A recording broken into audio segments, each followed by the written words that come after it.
Peer নিয়ে আলোচনা করে আপনি বুঝেন না বললে তো চলবে না, আমরা যারা বুঝি তাদেরটা কি হবে? আসেন আলোচনা করেন। যারা পিয়ার চাচ্ছেন না আসেন, আমরা যারা পিয়ার চাই আসেন। আসার পরে যেটা কল্যাণকর হয় সেটাই তো আমরা গ্রহণ করবো দেশের জন্য, ঠিক আছে কিনা? যদি আপনারা প্রমাণ করতে পারেন যে এই system Uttam, will accept it. আপনারা প্রেসিডেন্ট বেশি বলেন যে আমরা আলোচনা করে যেটা উত্তম সেটা আমরা গ্রহণ করি। আরেকটা বছর এই দেশের মানুষ তার অধিকার আদায়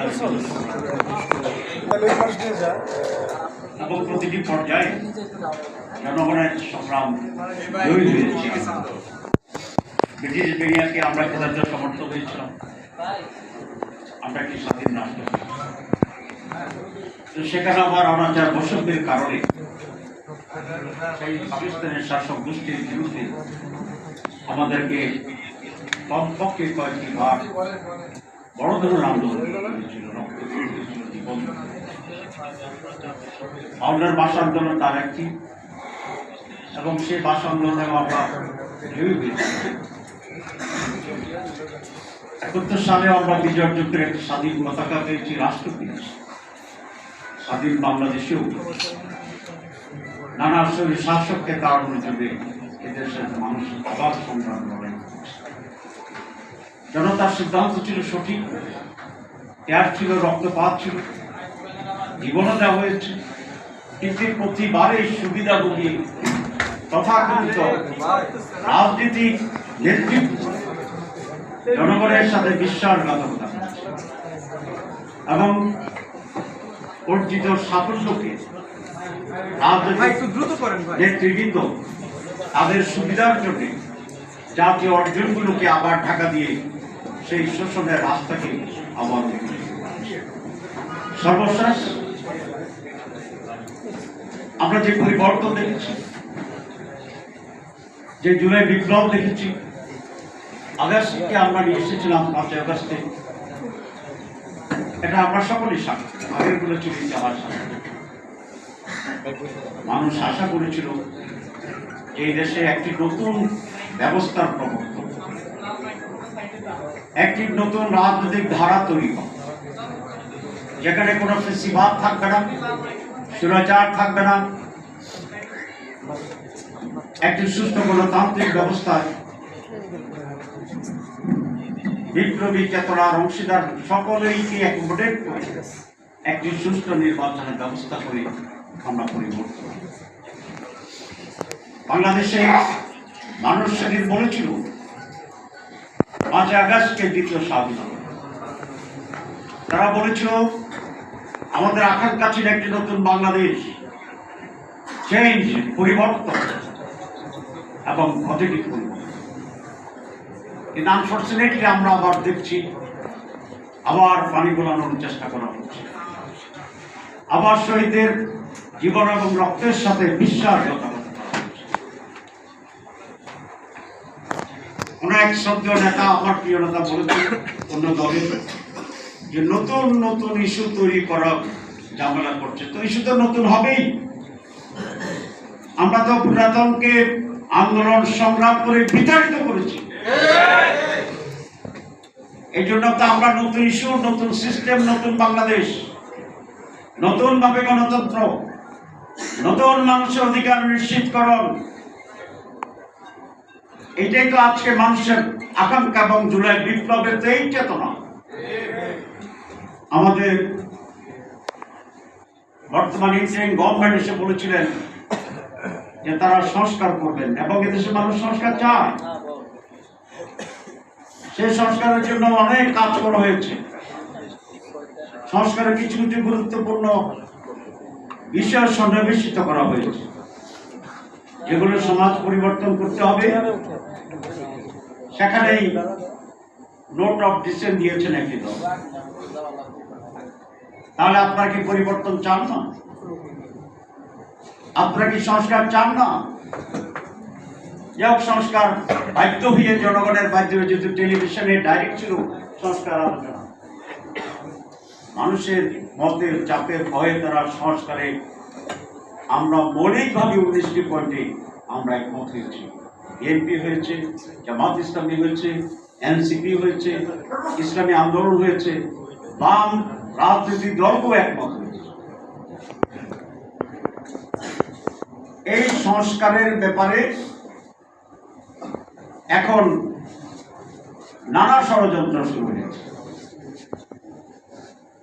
ওনারা বলছেন সংস্কার মানে তো একজন যদি বলে যে আমি ইমান আনছি, ইমানের 3 ভাগ আপনারা জানেন, মুখে স্বীকৃতি দেওয়া, মনে মনে বিশ্বাস করা, কার্যে পরিণত করা। সংস্কারের 3 অংশ।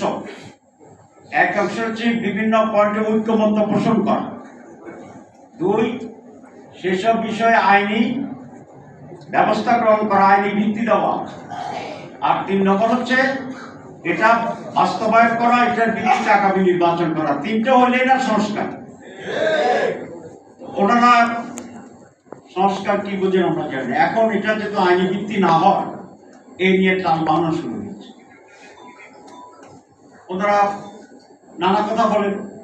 আমি যদি একটি বাংলাদেশের অন্যতম প্রধান রাজনৈতিক দলের স্পোকসম্যানের কথা বলছি, আমি বেশি বড় কথা বলতে চাই। কিন্তু সংস্কার যদি বাস্তবায়ন না হয় তাহলে এই সংস্কার কি হইল? সংস্কার যদি আইনি ভিত্তি না থাকে তাহলে সংস্কার হইল? ওই সংস্কারের এক অংশ হচ্ছে মৌখিক স্বীকৃতি। তাহলে আপনারা এটা বলুন যে আমরা সংস্কার চাই না। আর যদি কথা কাজে এক থাকে তাহলে সংস্কারকে আইনি ভিত্তি দিতে কোনো সমস্যা নেই। জনগণের উইল হচ্ছে সুপ্রিম ল। বিপ্লবের প্রোডাক্ট হচ্ছে নো কনস্টিটিউশন অ্যাবভ কনস্টিটিউশন। আজকে যে ইন্টারিম গভর্নমেন্ট আছেন কিসের ভিত্তিতে? এটা তো সংবিধানে লেখা ছিল না। এই সরকার অধীনে যে নির্বাচন কমিশন হয়েছে এটা তো তাহলে বৈধ হয় না। যে নির্বাচন হবে সেটাও বৈধ হয় না। এ সমস্ত জটিল প্রশ্ন প্লিজ উত্থাপন করে দেশকে আবার বিভ্রান্তির দিকে নিয়ে যাবেন না। আমরা যেমন ভাবে ইন্টারিম গভর্নমেন্টকে কবুল করেছি, মেনে নিচ্ছি, একইভাবে একই পদ্ধতিতে একই নিয়মে সংস্কারকে আইনি ভিত্তি দিয়ে তার ভিত্তিতে নির্বাচন করতে হবে। আজকে একটা রোড ম্যাপ আর সিলেকশন কমিশনের পক্ষ, তারা অবশ্যই রোড ম্যাপ দিতে পারে, কিন্তু 2টা বিষয় তাদেরকে পরিষ্কার থাকতে হবে। এক হচ্ছে নির্বাচন কোন পদ্ধতিতে হবে। 2টা দাবি আসছে। একটা হচ্ছে ট্রেডিশনাল, আগে যাওয়া হচ্ছে যেখানে ভোট ডাকাতি হয়, দিনের ভোট রাতে হয়, বাক্স পুকুরে পড়ে যায়, হেলিকপ্টার দিয়ে বাক্স নিয়ে চলে যায়। এটাই তো বাংলাদেশের রাজনীতির ইলেকশনের ইতিহাস। কি বলে? 54 বছরের নির্বাচনের ইতিহাসে একটি নির্বাচন সুস্থ হয়নি সম্পূর্ণভাবে। কিছুটা পার্সেন্টেজ আমরা কম। আমরা কেন পিয়ার নতুন পদ্ধতি বলছি? প্রপোর্শনাল রিপ্রেজেন্টেশন, আনুপাতিক প্রতিনিধিত্ব। এটা খুব সোজা, খুব সোজা। যারা নানা কথা বলছেন তাদের জন্য বলছি, এটা পুলিং এজেন্ট আগের মতো থাকবে, পুলিং সেন্টার আগের মতো থাকবে, প্রিসাইডিং অফিসার আগের মতো হবে, ইলেকশন কমিশন আগের মতো হবে। আগে একটি অঞ্চল ভিত্তিক ব্যক্তিদেরকে ক্যান্ডিডেট হয়ে ভোট দিত, এইবার ব্যালটও একটা থেকে যে দল ভিত্তিক বা জোট ভিত্তিক লোকেরা ভোট দিত। সুবিধা কি? 1 নম্বর সুবিধা হচ্ছে কেন্দ্র দখলের জন্য অস্ত্রবাজি হবে না। কারণ যিনি অস্ত্র ব্যবহার করেন উনি জানেন যে উনি অস্ত্র ব্যবহার করলেও অস্ত্র মামলার আসামি হবে, কিন্তু এমপি হওয়ার সম্ভাবনা। বেশি টাকা খরচ হবে না, কারণ সে জানে টাকা খরচ করে তার নিজের কোনো এখানে সুবিধা হচ্ছে না। জোর জবরদস্তি ভোটও নিয়ে আসবে না, কারণ সে তো হবে না। একটা ফেয়ার ইলেকশন হবে, এনভায়রনমেন্ট উচ্চমুখর হবে যারা, এবং সমস্ত ভোটের মূল্য হবে। আপনি 48% পাইছেন, এটা যোগ হবে। আরেকজন 52% পাইছে, এটাও যোগ হবে। সারা দেশের মানুষ একটি দলকে কত লোকে চায় এটা বুঝেই সেই প্রপোর্শনে পার্লামেন্টে সংখ্যা নির্ধারণ হবে। এটা আপনারা বুঝছেন না? বুঝছেন না? বুঝছেন না? যারা এই জিনিসটা বুঝে না, তারা রাষ্ট্র ক্ষমতা চালাবের মতো অভিজ্ঞতা কি তাদের থাকবে? এবং সেই কারণেই তো বাংলাদেশ ৫৪ বছরে বারবার ডাকা খেতে, তাইলে নিয়ম ভিন্ন, নিয়ম ভিন্ন। মুখ মে শেখরে बगल में कुछ कला है, ठीक है। তাহলে বাংলাদেশে কি আবার সেই আওয়ামী জাহিলিয়াতের দিকে আমরা যেতে চাই না? যারা ফেয়ার নির্বাচনের জন্য সকলের পার্টিসিপেটরি এই পিআর সিস্টেমকে বাধাগ্রস্ত করছে, এরা মূলত সেই অতীতের কেন্দ্র দখল, ভোট জালিয়াতি সেটারই পরিকল্পনা করছে বলে আমরা সন্দেহ করি। নির্বাচন যদি সুষ্ঠু না হয়, সঠিক না হয়, বাংলাদেশ এক মহা বিপর্যয়ের দিকে চলে যাবে। আন্দোলন আর আন্দোলন, হাসিনার বিরুদ্ধে এত আন্দোলন, এত সংগ্রাম করে আমরা একটা নতুন পরিস্থিতি তৈরি করেছি। আবার ভোট ডাকাতি নির্বাচন, সেদিন যেদিন ভোট ডাকাতি নির্বাচন হবে, সেদিন সেই মুহূর্ত থেকে আবার রাজপথে আন্দোলন হবে। আপনারা কেন আন্দোলনের জন্য সেই পরিস্থিতি তৈরি করছেন? জনগণের স্বার্থের বিরুদ্ধে একটি দল ছিল। আমরা তো এখন যারা আছি সকলেই এনটি আওয়ামী লীগ। সুতরাং আসলে আমরা আলোচনা করি, পিআর নিয়ে আলোচনা করি। আপনি বুঝেন না বললে তো চলবে না, আমরা যারা বুঝি তাদেরটা কি হবে? আসেন আলোচনা করেন। যারা পিআর চাচ্ছেন না আসেন, আমরা যারা পিআর চাই আসেন। আসার পরে যেটা কল্যাণকর হয় সেটাই তো আমরা গ্রহণ করবো দেশের জন্য, ঠিক আছে কিনা? যদি আপনারা প্রমাণ করতে পারেন যে এই system Uttam, will accept it. আপনারা প্রেসিডেন্ট বেশি বলেন যে আমরা আলোচনা করে যেটা উত্তম সেটা আমরা গ্রহণ করি। আমার কথা কি যৌক্তিক না অযৌক্তিক? যৌক্তিক। তো যুক্তি না মানলে তো এই বিপরীতে কি হয়? সংগ্রাম। সংগ্রাম। সুতরাং ইলেকশন কমিশনকে বলবো, পিআর পদ্ধতিকে সামনে রেখে নির্বাচনের রোডম্যাপ ঠিক করেন। ট্রেডিশনালটা করছেন তো, আপত্তি নেই, আপনারা করেন। আমাদের পিআরকে নিয়ে আর একটা করেন। আমি সরকারকে আবেদন জানাবো, আপনি এক বিশাল রক্ত সাগর সাঁতরিয়ে অনেক লাশের উপরে পা রেখে আমরা এখানে আসছি। You are the product of the July চেতনা। আপনার খুব বেশি ভূমিকা ছিল না, আপনি বিদেশে ছিলেন, আমরাই আপনাকে আনছি। সুতরাং এটা আপনার দায়িত্ব। আপনার মাঝে মধ্যে যেটা শুনি যে কোন রকমে বাঁচতে চান, চলতে চান না, আপনি যাইতে পারবেন না, যাইতে পারবেন না। আপনাকে এই দেশকে ঠিক করে যেতে হবে। সুতরাং কিভাবে সকলে মিলে সুন্দর নির্বাচন হয় এটা নিয়ে আপনাকে সিদ্ধান্ত দিতে হবে। ২ নম্বর হচ্ছে, আমি বলছি সংস্কার। সংস্কার তো আপনার ইস্যু, আপনি বলছেন, আপনার ভাষণকে শোনাবো। সংস্কার, বিচার, নির্বাচন। আপনি সংস্কার ছড়াই নির্বাচনের তারিখ ঘোষণা করে দিচ্ছেন। জুলাইতে আমাদের কোনো আপত্তি নেই, জানুয়ারিতে তো আপত্তি নেই, ডিসেম্বরে আমাদের আপত্তি ছিল না। কিন্তু এই সমস্ত বিষয়গুলো শেষ করেই তো নির্বাচনের তারিখ দিতে হবে। তাহলে সংস্কার কোথায় গেল আপনার? সংস্কার ছাড়া নির্বাচন করবেন? হবে না। বিচার দৃশ্যতা না করে নির্বাচন করবেন, মানুষ মানবে না। আমি সেই জন্য আর সময় ক্ষেপণ না করে জাতিকে অনিশ্চিতের দিকে ঠেলে না দিয়ে একটা সুস্পষ্ট সিদ্ধান্ত গ্রহণ করার জন্য প্রধান উপদেষ্টাকেও অনতিবিলম্বে ডায়লগ শুরু করার আহ্বান জানাচ্ছি। লক্ষ মানুষের রাজপথ ঘেরাও করে রাখবে, লক্ষ লক্ষ মানুষ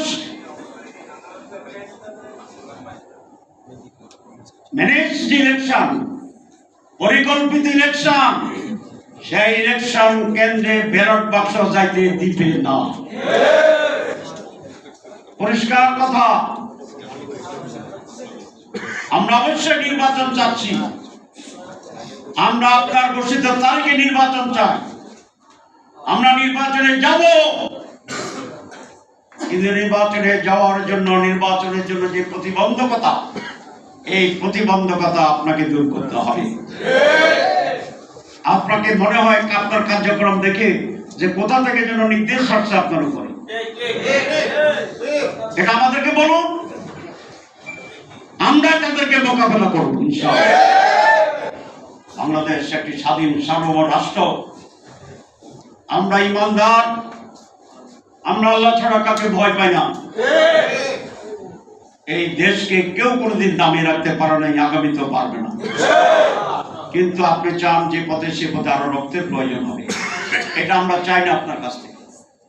আর যেন মানুষকে রক্ত দিতে না হয়, আর যেন আমাদেরকে আর কোনো ধরনের রাজপথের সময় ব্যস্ত করতে না হয়, এটা কোনো সম্ভব। যারা উস্কাচ্ছেন, যারা ভিন্ন পরিস্থিতি তৈরি করছেন, ভিতরে ভিতরে কিছু করছেন, সময় বুঝবেন কোনো লাভ হবে না। ওপেন আসেন, মানুষ আপনাদের ভোট দিলে আপনারা হবেন। মানুষ যদি আমাদের ভোট দেয়, আপনাদের আপত্তি কেন? পিআর এর ব্যাপারে বলছেন আপনারা, তো পিআরটা আমরা গণভোটের কথা বলছি। কি বলছি? গণভোট। জনগণ যদি বলে যে পিআর পদ্ধতি নির্বাচন হবে, তাহলে কারো আপত্তি করলে সে অগণতান্ত্রিক হয়ে যাবে। সুতরাং গণভোট, পিআর এর জন্য গণভোট, আমাদের সংস্কারের যে চাটা, সেই জন্য গণভোট দিতে হবে। এটাই একটি আইনি সলিউশন। সময় নষ্ট করলে পস্তাইতে হবে আপনাদের। সম্মানিত ভাইরা, একটি দল একদিকে আর সকল দল অন্যদিকে। আমরা সনদ চাচ্ছি, এনসিপি সনদ চাচ্ছে, ইসলামী আন্দোলন আর বাকি সব ইসলামী দল সকলে সনদ চাচ্ছে। আমাদের যে দল, সে সনদ চাচ্ছে, গণঅধিকার এটি পার্টি সনদ চাচ্ছে, আরো অনেকে সকলে চাচ্ছে। আমরা আমজনতা এবং কাঠল জনতা সকলে একটা দিক ছাড়া আর সকলকে আমরা একমত। তো তাহলে আমরা কিভাবে এই সমস্যার সমাধান না করে দেশের রাজনীতিকে এগিয়ে যাবেন? এটা কি সম্ভব হয়? সুতরাং আমি একজন দায়িত্বশীল দলের সূত্র, একজন মানুষ হিসাবে আমি দেশের কল্যাণে, জাতির কল্যাণে সকলকে আহ্বান করবো, বড় দল ছোট দল বিবেচনা না করে আসুন আমরা ওপেন বসি, কিছু শ্রোতাও থাকুক, টেলিভিশনে ফোকাস হবে কে কি যুক্তি দিচ্ছে, পরে আমরা আন্তরিকভাবে বসে একটা সিদ্ধান্ত গ্রহণ করব এবং সকলে মিলে আমরা নির্ধারিত সময় এটাতে স্বতঃস্ফূর্তভাবে নির্বাচনে যেতে পারি, আমরা সেই ব্যবস্থা করব। অনেকের মাথায় মনে করছেন যে একটা চলে গেছে, না, 2 মাস আগে জামাত ইসলামী ছিল 32% আর বিএনপি ছিল 42%। কত পার্সেন্ট ডিফারেন্স? 10%। আর 15 দিন আগে ব্রাক ইউনিভার্সিটি থেকে একটা সার্ভে হচ্ছে, ব্রাকও আমাদের পক্ষে শক্তি না, সানের ডেটাটা আমাদের পাইলে 2 পয়েন্ট কমাইতে, তবে আমি বিশ্বাস করলাম। আর ব্রাকের সার্ভে হচ্ছে তারা 12%, আমরা 10.5%। কত ডিফারেন্স? 10%। এটা যদি ডবল করেন তাহলে 3%, এটা 50-র উপরে পড়ছে। তাহলে আগে ছিল 10% গ্যাপ, এখন হচ্ছে কত পার্সেন্ট গ্যাপ? এখন 3% গ্যাপ, আগে 10 ছিল। তো গ্যাপ কমে না বাড়ে? কমে। মানুষ তো বলে যে সময় যত যাইবে তত, সময় যত যাবে গ্যাপ আরো বাড়বে, এরকম আর কি। আগে এটা ছিল, এটা উঠে এটা নামে, এটা উঠে এটা নামে। সুতরাং নির্বাচনের জনমত কোন দিকে ফাইনালি যাবে, এটা এখনো সময় হয়নি। সুতরাং কারা কারা যারা বলেন সরকারের নিয়োগ শুনি এবং আমাদের আমরা টান্দরা বোধে নতুন করে আবার একটু কাটছি তুলতেছে, সাবধান থাকেন। আপনারা আমাদের জামাত ইসলাম টুপি কিনেন, এটা আমরা বুঝছি, কিন্তু অন্য কাকে ফেভার করবেন তাহলেও কিন্তু আপনাদের জন্য এটা দেশের জন্য কল্যাণ। আমরা খুবই আশাবাদী, ইনশাআল্লাহ এবার জনগণ বলছে 48% লোক কিন্তু মতামত দেন। এর মানে কি এরা জামাত করে না? করলে তো জামাতের সাথে ভোট দিত। এরা কি বিএনপি করে? কারণ হলে তো বিএনপির সাথে যোগ দিত। 48 মানুষ এখন সচেতন ভাবে অবজার্ভ করতেছে যে কোথায় চাঁদাবাজি বেশি, কোথায় চাঁদাবাজি কম, কোথায় ফাদর দিয়া মানুষ মারে, কোথায় ফাদর দিয়া মানুষ মারে, আগামী দিনে কারা দখল করবে, কারা দখল করবে না, এ সকল বিবেচনার জন্য সম্ভবত আমার ধারণা তারা চুপ করে বইয়ে দিচ্ছে। কিন্তু তারা কি ঘুমাচ্ছে না অবজার্ভ করছে? সুতরাং দুর্নীতি মুক্ত বাংলাদেশ এদেশে মানুষ চায়। মানুষ একটা ফেয়ার ইলেকশন চায়, মানুষ একটা নির্বাচন ডেমোক্রেসি চায়, মানুষ সকলের অধিকার নিশ্চিত করার একটা বাংলাদেশ চায়।